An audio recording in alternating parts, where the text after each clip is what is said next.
everybody. Good afternoon, everybody. Welcome to Limited Resource Awareness with my special guest every second Tuesday at 1 o'clock. Angela Brown, CEO of YESHUA'S House. Hey, Miss Angela. Hello, Ms.B. Good to be with Positively Ms.B. today. I am so excited to have you too. We got a great topic, y'all. Hold on. Let me just tell you a little something. My name is Ms.B, Positively Ms.B. I'm the CEO of Storm Talk 365 Radio, your faith-based podcast network. I'm also the CEO of Storm Radio 24/7, where we talk about arts, business, and entertainment and more. But right here on our Facebook fan page, Storm Talk 365, every second Tuesday of the month at 1 p.m. East Coast time, my buddy, my pal, my mentor, she doesn't know she's helped me with these broadcasts, Angela Brown comes on with a different topic to help encourage better relationships to avoid the potential domestic violence that could occur based on relationships. So today we're going to talk about, I'm going to let her tell you about the topic. That's something that I can relate to. So again, welcome, Angela, and thank you so much for joining us. Well, thank you. It's been a pleasure month by month to try to think about where we could go now, what we could address. And so this month, last month we talked about time is on our side, that we live in time, and God ordained that. He doesn't live in time. He doesn't change, but he gave us time in order to change and grow. And so, the older we get, the more we realize how much we have changed, right? And hopefully the more patient and optimistic we are about those people around us, that we think, well, they need to tweak some things, okay? They need to change. And usually the people forefront in our mind are our children. We want them to reach their full potential. We want them to be their best self. We want them to walk in the ways of God himself. So we're going to talk about an unusual way that a parent can give gifts to his children or her children. So, this is going to seem a little strange, but I'm going to talk about faces for a minute. And here we are with two faces on the camera. God said to Moses, well, he said, I don't know whether it was to Moses, but no man can see my face and live. But he said he talked to Moses face to face. He said that to Miriam. I talked to Moses face to face. So what is that? So the Hebrew concept of that is we all have many faces. A face is a surface. That's another word in Hebrew for face. Like you have the face of a dime, or the face of a book, or the face of a clock. A surface. But behind the surface is a lot of stuff. So Moses saw God face to face, just like we're seeing each other face to face, but we don't see all of Miss B, and we don't see all of Miss Brown. There's a lot behind us, right? And none of us can see the true face or image, the totality of God. And I guess because we're made in his image, we can't see the totality of each other. So with that being said, let's think about our children. Look what a small portion of who we are our children see. We're mom, right? We're dad. We're uncle. We're aunt. They don't see us from birth on and the changes we've made and who we are. And I think that one of the things that will really help our children is, as a parent, if we reveal more and more of our face, of who we are to them. And I want to tell you about a book that has been gifted to YESHUA'S House. And you see that, Two Swords by Alfred Simoni. Alfred Simoni was a professor at he had his doctoral degree in statistics, but he wrote this book for his children as a moral testament. That's what he called it, a moral testament. And he said in some cultures, a moral testament has been a tradition that every parent whether it's a paragraph or a sheet of paper or something that amounts to a chapter, will write to their children what their views are on things, what their moral testament is, who they are, what they've learned from life. And then when they pass, they're able to understand the growth of their parent and maybe understand for the first time some idiosyncrasies that we have, because our children know our idiosyncrasies. Yeah, our idiosyncrasies better than anybody, don't they? You're looking puzzled. Because I told you a lot of times you be talking and you be hitting buttons. I'm not puzzled. I'm thinking Okay. about, I'm looking at it from a legacy point of view. You know what I'm saying? Right. What are we Exactly. leaving our children spiritually that they can build from? It's not always about generational curses or hereditary. What are we physically inputting into their life that they can tangibly go back to, like journaling, a diary, or composing pictures and memoirs? So no, I'm because I told you I'm thinking about me as a parent. I'm 65 Right. years old. I can't undo anything, but they're still here. I'm still alive. My grandchildren are here. Starting from here, what can I do? Exactly. So no, go ahead. Yeah. Well, and I think that's where most of us are once we pass 50 or 60 or get into some kind of mature state, whatever age that is. But yeah, so Alfred Simoni was from Italy, and this is an area where a moral testament was more common. In fact, he said that his mother left him one and his grandfather left his mother one. So this would be a third generation keeping the moral testament. So, but here was his question to the Lord. He was on a plane. He knew, I mean, he knew he was older. He probably had his illness at that time. He died just a few years ago. And he said to the Lord, is there anything more that I could or should do for my children? Anything more that I could or should leave to my children? And the Lord said, yeah, let me see. He said, do you remember how many times we lost each other? He's talking to Simone. For years and years, we were separated. You were separated from God, Alfred, okay? When you did not hate me, you felt contempt and resentment for me. And when you did not have contempt and resentment for me, you ignored me and believed that I ignored you too. Now, I'm going to read from the book because I'm offering this book free to anyone on the broadcast, anyone who hears it. There will be a fee for postage, and it's more than I want to talk about because the book weighs more than a pound, and you're paying $8.55. So I'm going to be charging 10 because if you go to South Carolina, it's 10. Anyway, that's a segue. But I'm reading from page 6 of this book, and so the Lord keeps saying, can you remember all the times that I sent you witnesses, totally unexpected encounters in the strangest places and the strangest times? Can you remember all the times I amazed you with coincidences which you knew were not coincidences? Can you remember? No, I know you remember. He says, your bruises and your burns made you almost unapproachable, intractable. And to this day, your soul is covered with permanent scars. Now, how many of us could relate to that? That we have bruises and scars. So he said, write a moral testament for your children.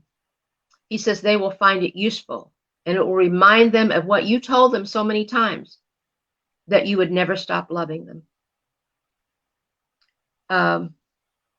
The cycle of your life is coming to an end. When you and your children get separated, they will have the moral testament. So that's what influenced him, inspired him to write this book, Two Swords. And I found it. Well, I couldn't put it down. It's amazing. And I'm going to thank Bonnie Simone, his wife, for giving 50 or more copies to us, because she wanted to get it out there and he had passed too early. Okay. So, this moral testament of his is a personal testimony. It's a spiritual biography, but it's not a tell-all. And I hope nobody comes away with, I'm going to write down everything everybody said and did to me that made me the way I am, and then my children will understand why. Da da da da. You know what I mean? It can't be. It can't come out of that spirit, or you will do more harm than good. Right?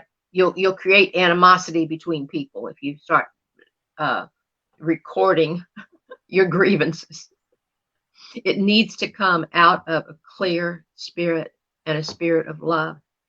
So that's what he did. And at one time, Alfredo Simone was an atheist.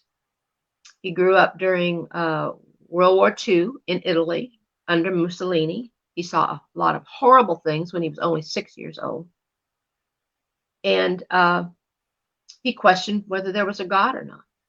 Obviously, he's a very intelligent man, doctoral in statistics. So he had that ability to analyze. And sometimes it can lead you away from God, right? So how he came to God is recorded in this book, and what he has learned, he has passed on to his children. So I think you'll find it as riveting as I did. And the reason I want to put it out there is because I want to encourage each of us to leave something written for our children that gives them an understanding of who we are, what our walk was, and where we are at this, when we're writing it, where we are at that point in our lives in understanding of who our Creator is. Okay, does that sound like something anybody with a love for their children would do? Even if you have to record it, like my mother did. My sister recorded her memories, and then we published them. So I thought, gee, I didn't know that really what we were doing was sort of a moral testament when we wrote her thing, because she never let loose of God. Okay. So any questions before I begin another segment of this? No, I'm just thinking about my own legacy and what am I relating to my children? What have I related? And, the relationship with my grandchildren, what can I do to get them to better understand who I am? And I do want to say one thing, and I had to learn this myself.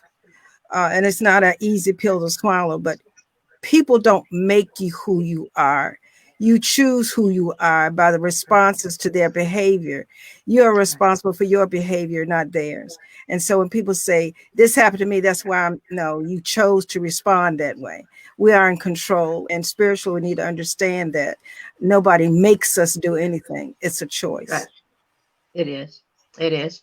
And now, once before last year, when we were talking about parent-child relationships, I recommended this book by Gary Smalley and John Trent, and they are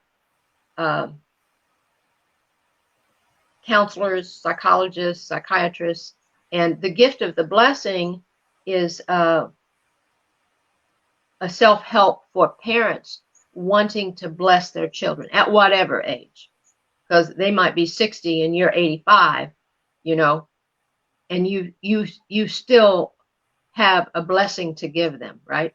And maybe you didn't give it to them when they were 15 or 40, but it's never too late for a child to receive a blessing from a parent and a parent to give it.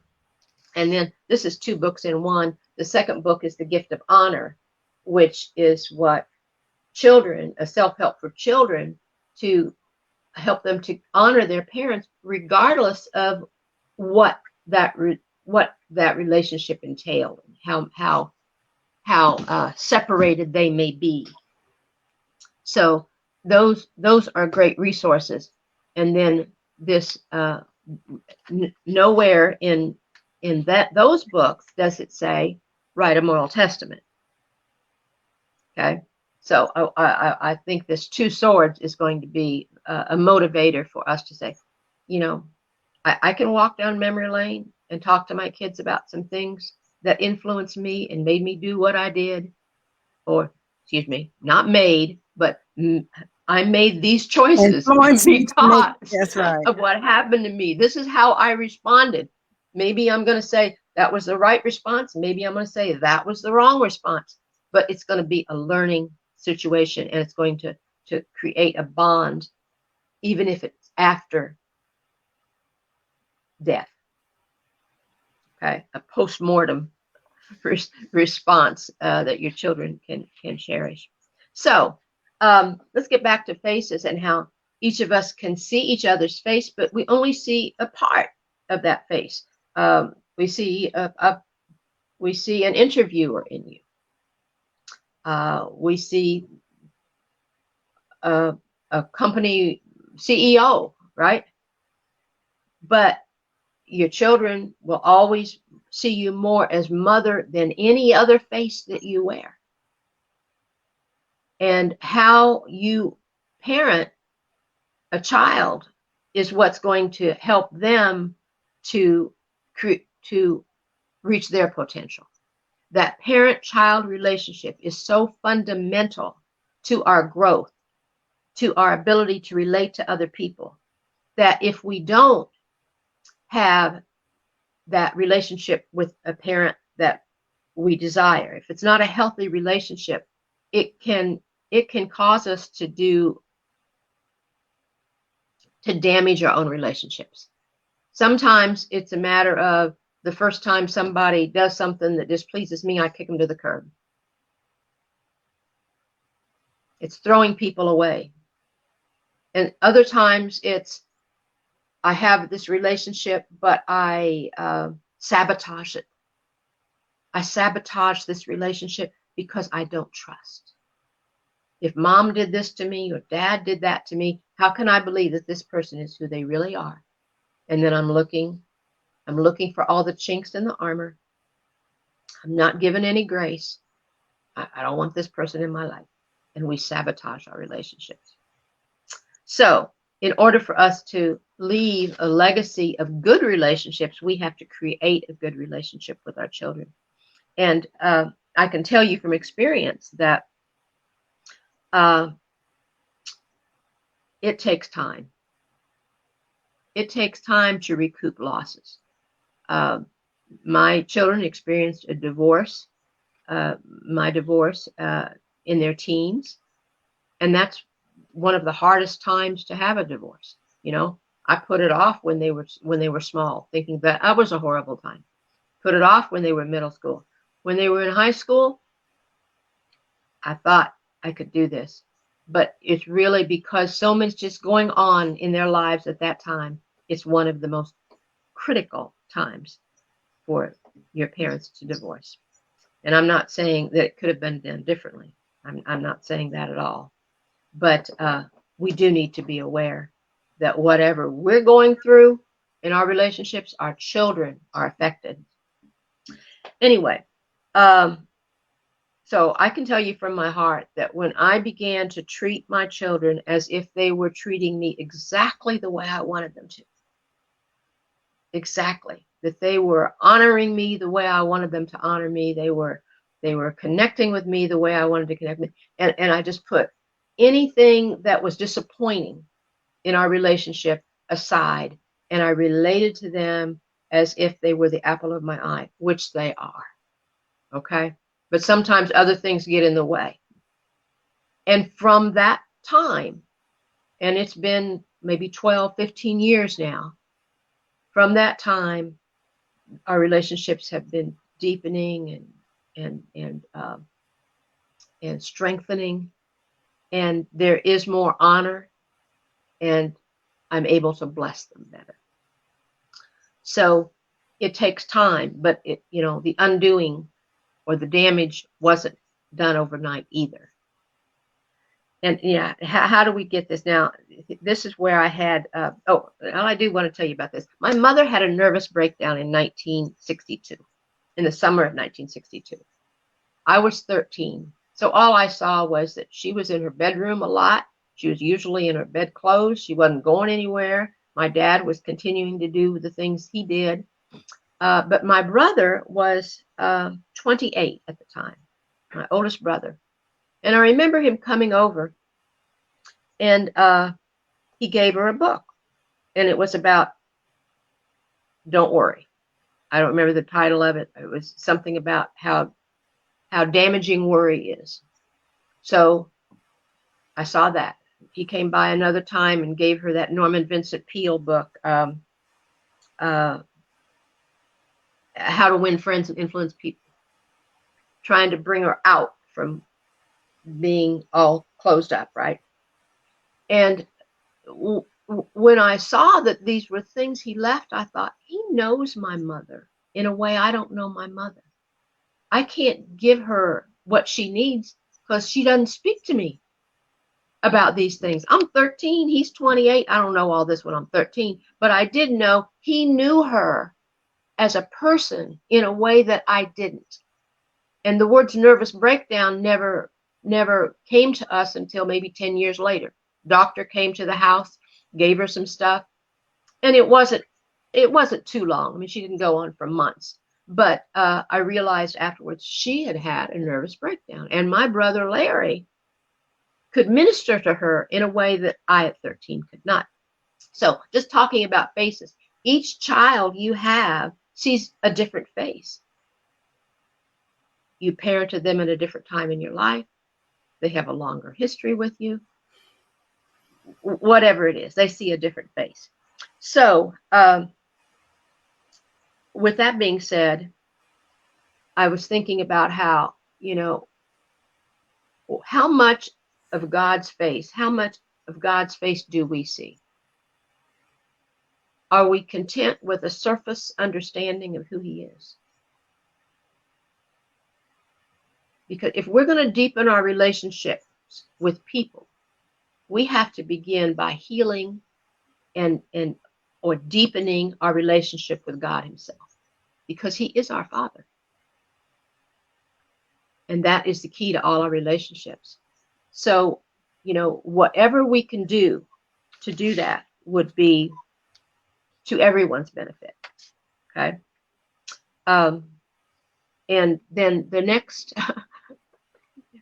so I went back to God's words for blessing us, because, the parent blessing the child is key to that relationship.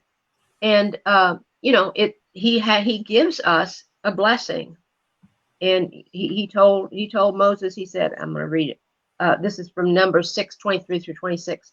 He said, the Lord said to Moses, speak to Aaron and his sons, saying, this is the way you are blessed the children of Israel. Say to them, the Lord bless you and keep you. Sounding familiar now, right? The Lord make his face to shine upon you and be gracious unto you. The Lord lift up his countenance upon you and give you peace. Then he says, so shall they, meaning the high priest, like Aaron, put my name on the children of Israel, and I will bless them. And so some questions come up. Well, shouldn't the parent bless the child himself? Why is God telling Moses to tell Aaron, the high priest, to bless the people of Israel? But he says he's going to bless them in my name, right? You put my name before them. And so, we tend to think of a name as a handle. I call you Ms.B. That's just your handle. Positively Ms.B., that's another handle. Bonita's another handle. Miss Claiborne's another handle. But it's not a handle in Hebrew. The name is the essence of who you are. It's your characteristics. So no matter what you name your child, by the time they're a certain age, they have created the idea of what their name is. My grandson Andrew, we call him Drew is like no other Drew in the world. He is Drew, right? he gives a whole new, and we've all tried to name our parents, and I would say, well, let's name her such and such, and my husband would say, no, I know a girl like by that name, and I can't name her that, right? They spoil a name. You can spoil your name, or it can be yeah, let's name her after grandpa. Let's name him after grandpa, her after grandpa, whatever. Okay. So that's what God said to do. This is how you bless them. And I have some ideas about why he would give it to the high priest. The high priest is standing in the place of God, of Jesus himself, because Jesus is our high priest. He's also standing in the way of God, because God said, you are the priest over the nation. You take my words to the people, right?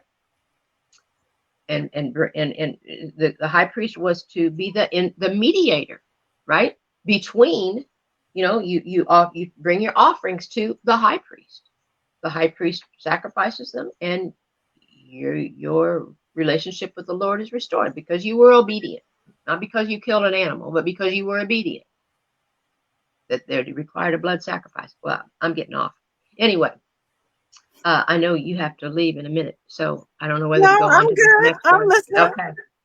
Okay. So, to break this down some, may the Lord bless you and keep you. So, to bless is to release from restrictions and limitations.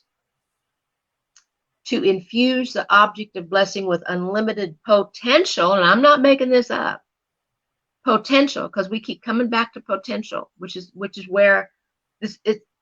To have a more abundant life, you have to awaken with purpose, right? It doesn't matter how much you have. If you wake up without a purpose, you don't have anything to do. No reason to wake up. But to bless somebody is to give them unlimited potential and empowerment, which is what it takes to reach your potential, right? Empowerment. So, bless in the Beatitudes means happy. Happy are those who, right? Blessed are those who, meaning happy are those who, make peace between their brothers and stuff like that. So to bless is to make happy. But what makes us happy? To be relieved from restrictions, to feel free, right? Free to be who I am, for the limitations or the shackles to be dissolved.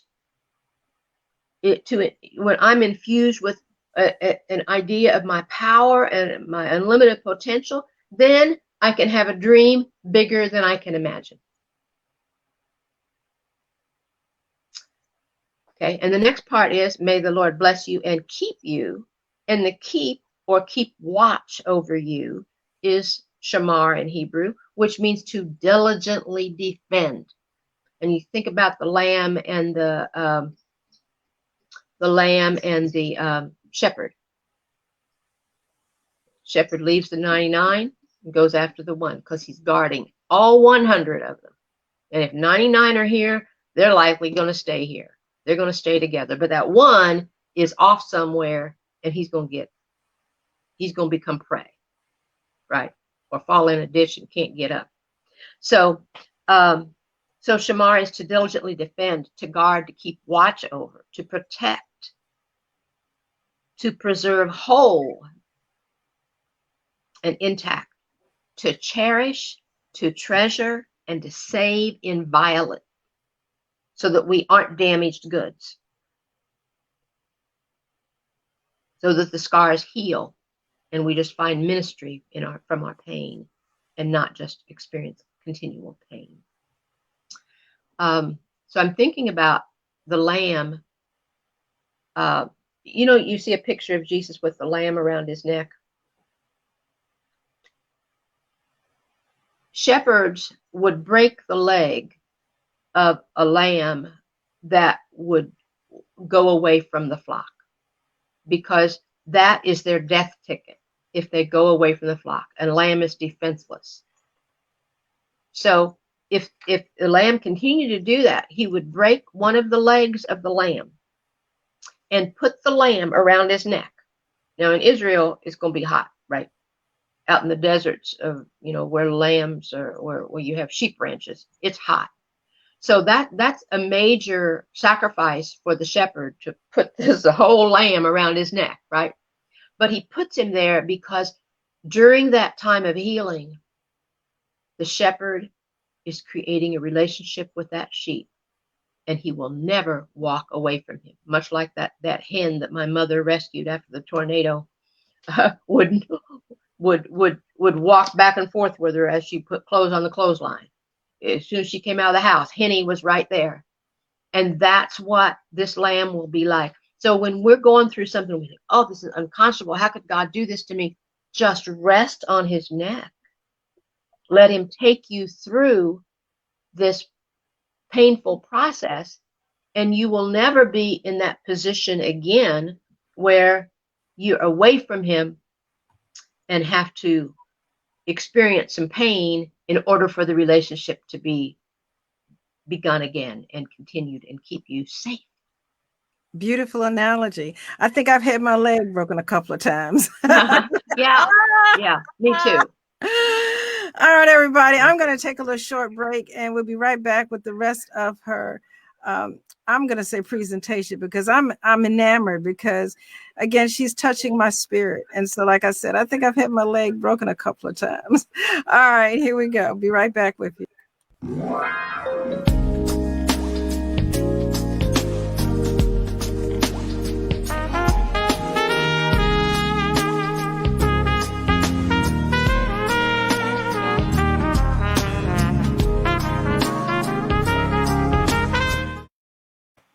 Hey, everybody. That's right. You just saw a commercial from me, Ms.B, Positively Ms.B. I am on TV. That's right. Positively Ms.B, the spiritual realist, is on TV. Preach the Word Network has given me the opportunity to come on their network every Friday morning at 9 a.m. East Coast time. I'm on the Preach the Word Network website. I'm on DirecTV, Fire. I'm on local TV stations down in Atlanta. I have a lot of visibility, but spiritual realist, what is it all about? I simply use scripture and ask you, if it's true, how's it working for you? So many of us say we believe in scripture, but do we really apply it? So they're on the Spiritual Realist Positively Ms.B show on the Preach the Word Network every Friday morning at 9 a.m. East Coast time. I do a different topic every week. But this week, this Friday coming up, if you're watching this, it'll be the 16th. I'm going to start a mini series on your thoughts. How are your thoughts controlling you? Are you controlling your thoughts? What influences your thoughts? And how is your behavior directly related to your thoughts? So we'll be talking about thoughts for a couple of weeks. But again, it's Friday morning, 9 a.m. East Coast time on Preach the Word Network, www.preachtheword.tv network, right there on their website. Again, I'm on Fire, DirecTV, Roku TV, you just name it. It's a whole lot of places. But that being said, just log into Preach the Word Network TV. Angela, thank you so much. I'm enjoying this and I call it the legacy. That's not exactly how you worded it, but Exactly. we need to be careful. It's not just about giving them, sneakers and sending them to school and disciplining them. What are we leaving them as a legacy spiritually? And that's very important. And when you said about the name, I just want to throw this out there before we move on. My mother always wanted a boy, and not only did I come early, I was a girl, and so I had a Spanish nurse, and she said, "I don't have any boy's name," and the nurse named me. For years, I did not like my name because it wasn't from my mom, and she would say, "I didn't name you. That nurse named you," and she just made it feel so bad. But I didn't realize. And then when people said, "Do you know what your name means in Spanish?" I don't care, but I was like, no. And so they would tell me it means pretty, or some people say, "Do you know there's a fish named after you?" But I'm getting to the point. It took me my adult years to realize that when they say that, they see the Jesus in me. There's nothing special about me personally, but that nurse named me for a reason. And it's Bonita, and it's pretty, beautiful, whatever you want to say. But they see the beauty of the Lord in me because my personality is not about me. Every day I try to choose to have, and that's why I talk about character traits. I choose to be more like him. Most people say, "Oh, Lord Jesus, let me be more like you and less of me." No, I want all of you. I don't want none of me. Because if it's about me, then it's not about you. And I don't want that. So I don't say that, because you got to be careful what comes out of your mouth. So the pretty Bonita wants all of Jesus and none of me, because it's not about me. It's about him.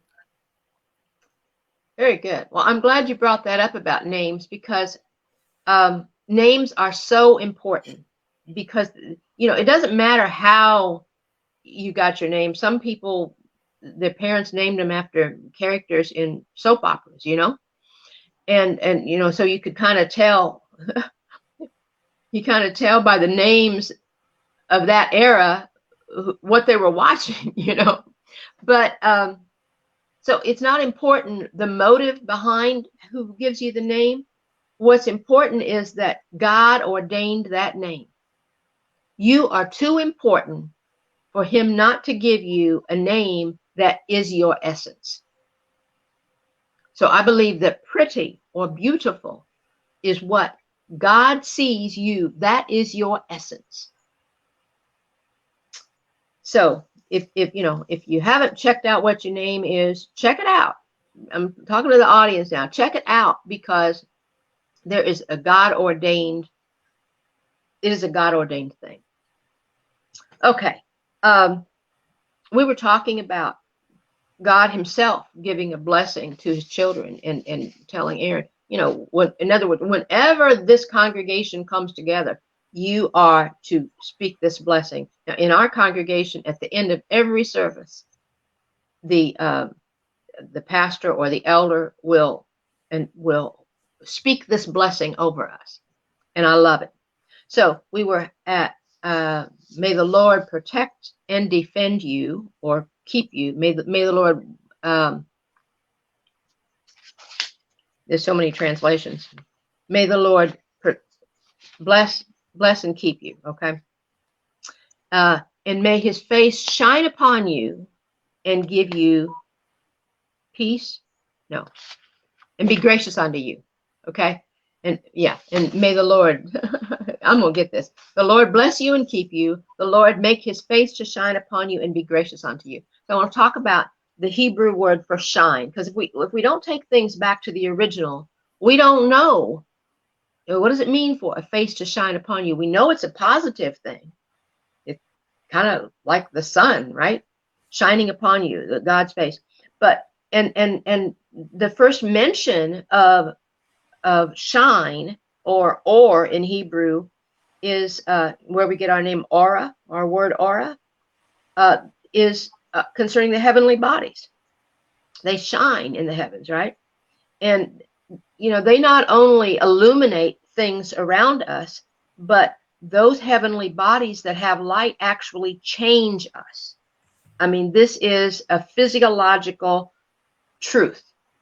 Light changes people, and that's why in the winter you have that sad disease, that disorder. What is it? The where you don't get enough light. The SAD. You're light deprived, and you can go into depression. Light is energy, and energy is acts upon matter. That's just what energy does. Light and energy act upon matter. And so the or the light, or the shining of God's countenance on us, is warming, it's healing, it's soothing. It restores us. It renews and empowers us. I like a lot of plants, and I have to keep turning them around, because they'll lean toward the light if I keep them in that direction, right? A plant has a sense of where life is, and life is in that light. And life for us is in the light of Yeshua, God himself, all one and the same to me, right? That that light needs to infuse us in order for us to truly live, to have the energy, and to fulfill our purpose. So may and the Lord make his face to shine upon you and be gracious unto you. And gracious, we are aware of grace, but he grants us whatever it takes for us to fulfill our destiny. He is gracious to us to help us fulfill our destiny, no matter when we truly come to him and say, I want to do your will. Because a lot of what we choose to do is because of the essence of who we are led us to it. I was a teacher because That's just what I did with information. I imparted it, right? It comes naturally. What comes naturally to you. You were a nurse. Now you're nursing people through your broadcast, right? It's our essence. Whether we know God or not, we do what comes naturally to us, and then he even tweaks it some more when we give ourselves totally to him. Okay, and then it says, the Lord lift up his countenance upon you and give you peace. So to lift up in Hebrew is to experience spiritual reality. How do we transcend the mundane? We have to look up, right? When he lifts up his countenance upon us, he's lifting us up. And we experience that spiritual reality. It enables us to transcend the mundane, or worse, the flames of the, it can get kind of hot down here, can't it? Things steam up, and anger arises, and resentment and bitterness and whatever. All those things are the fiery darts. And if our countenance is lifted up, and he does that. This particular translation says, the Lord lift up his countenance upon you, but it also reads as, the Lord lift up your countenance, so that you won't go around like that. Right? You can be a bright and shining light, and give you peace. And peace is shalom.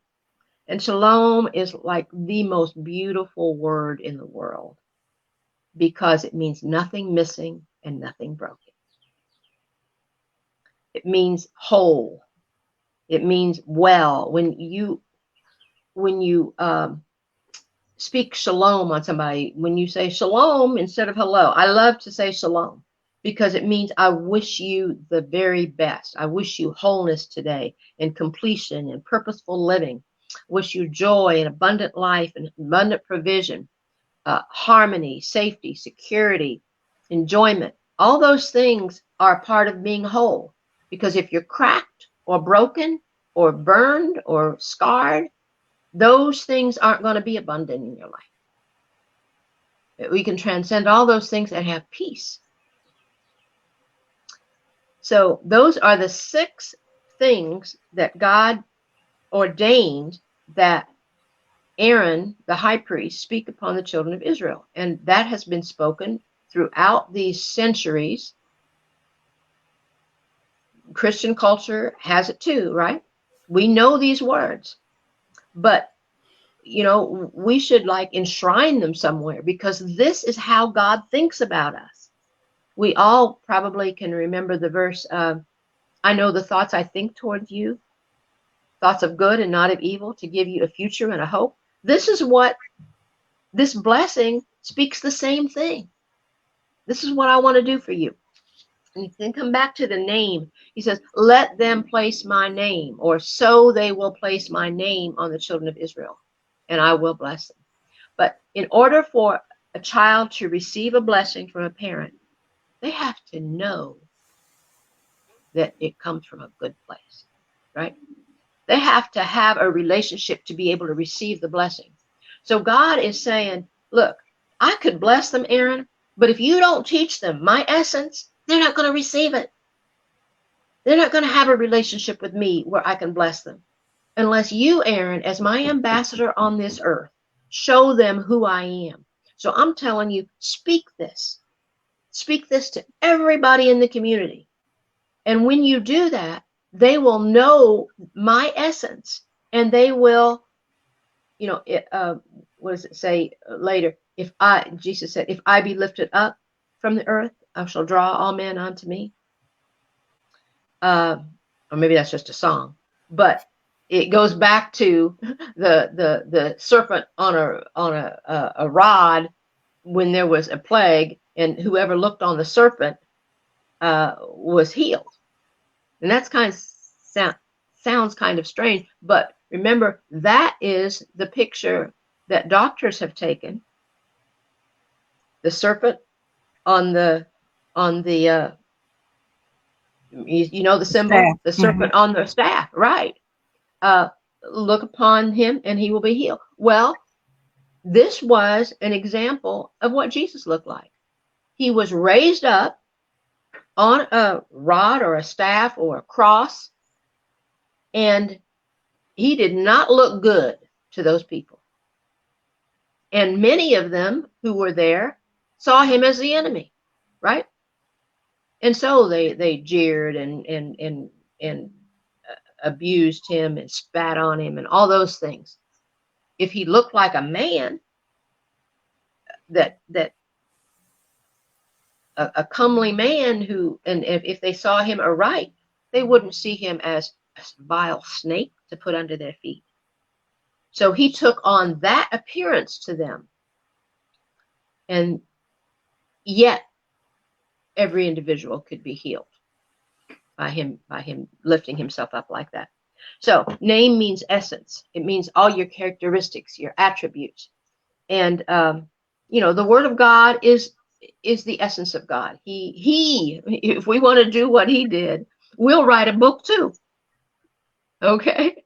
He wrote a book so that we would know who he is. It's a moral testament, isn't it? It's a moral testament. And so the word of God is the essence of God, and we learn his characteristics when we study his instructions. And then when we walk out his instructions, we reflect his attributes. Many are those who know, but few are those who do, right? Yeah. Many call on the name of the Lord. He'll say, I never knew you. So we have to walk out his instructions, and then the blessing flows from us. It comes naturally because he's blessed us. We've taken on his attributes, and the blessing goes outward. So, you know, just want to leave you with the thought, besides the book, is to bless your children. You know, it's not, we don't just bless them with material things, although we need to and we must, right? But bless your children with words. Words are tools. If we use words as weapons and cut them down, then we're affecting their entire life and their relationships. But if we use them as tools to build them up, then that's a gift. So, you know, traditionally when you bless a child, you put your hands on them, however appropriate for the age, whether you're cradling them or holding the child or putting your hand on their shoulder or wrapping them in a hug. It's always administered with some physical embrace of some kind. And then you bless each one. You bless each one. And that requires knowing what they need, right? They might need funds, or they might need patience, or they might need advice, or they might mean for you not to say anything and just listen. So let me tell you what this book then is. So this Two Swords by Alfredo Simoni, native of Italy, had worked here for many years in universities, and he wrote this more than 1 pound in weight book for his children, and I found it difficult to put down. He is very he doesn't just say what he thinks. He explains what he went through from his childhood in Italy to his grappling with the atheism, where that took him. But he leaves for his children this, you know, you don't want to go there. You don't want to go into a separation from God. He is a life giver. Okay. So, oh, you might want to see his picture. There he is. Okay. So thank you, Bonnie. You see, this was selling for $24.95, and it's available. I believe you have an ISBN number. I guess it's still available from there. But if you send $10 for the postage, which will be at least $8.55, if I send it into Petersburg. Here I'm in Petersburg. I send it from the Petersburg post office. It's going to cost us $8.55. Crazy, right? So for $10 to handle postage and handling, I would love to put this in your hands, and you can be inspired to however much of your story that you want to tell your children, however much of your faith you want to impart to them. I think it will be a great help to you. So how can you do that? Well, can you see that? A Cash App is no, you can't. Cash App is your house. Okay. Right. Yeah. $YESHUA'S HOUSE is the Cash App. And for the lengthier ways to do it, PayPal and so forth, you can look on our website and you can through PayPal, or if you have an email from me, it's all on the bottom of the email beneath the signature. And if you're in the area and I can get it to you, or you can get to me, it's free. No postage necessary, right? We still take donations, though. Oh, we absolutely take donations. Absolutely. All right, Angela, thank you so much. My takeaway from that is whether you're an adult and did not receive the nourishment from your parents, it's not a name and blame game. We all have the responsibility to make choices to improve regardless of our experiences. And if you are a parent and you have the opportunity to be able to still communicate with your children, it's never too late to speak abundance, to speak blessings, positivity. And if you have any problems, just use the word. He said, speak my word, it will not return void. So if you're not creative and don't feel like you have enough to say on your own, just go to his word. And, there's a lot of scriptures in there about children and communication, parents and relationships. So don't think you have to go it alone. But that's what Angela does every second Tuesday at 1 p.m. East Coast time. She comes on with a different topic. Even though she's under the limit resource awareness, she's more into relationships and how to avoid domestic violence. She is the CEO of a transitional home for women, and she has been known to take in children and mothers. So that being said, she is in the Petersburg area. If you have someone in need to be relocated because of domestic violence and not sure where to go, please don't hesitate to look her up. She is on Facebook under Angela B. Brown or YESHUA'S House.